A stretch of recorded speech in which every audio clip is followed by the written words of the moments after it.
अस्सलाम वालेकुम जी। ये देखें जी माशाल्लाह जी, आज 8वां रोज़ा है। इतनी ज़्यादा भेड़ें आ गई हैं जी। ये देखिए इन्होंने आज रोज़ा नहीं रखा हुआ जी। ये देखें जी, ये तो खा रही हैं जी। ये चेक करें जी, रोज़ा नहीं रखा इन्होंने। ये देखो, ये काली बकरी आ गई है जी, काली बकरी।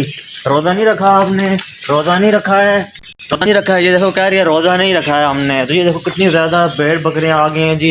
ये इनके मालिक आ गए हैं जी, मालिक आ गए हैं। क्या हाल है मालिक? मालिक ठीक हो? खैरियत है। ये भेड़ बकरियों को वो क्यों नहीं रखा है रोज़ा? रोज़ा क्यों नहीं रखाया? नहीं रखती तो है ना यार। डेर वालों आप बताओ, भेड़ बकरियां रोज़ा रखती हैं या नहीं? मुझे लाजमी बताइएगा। मैं इन्हें पकड़ने लेके जा रहा हूँ।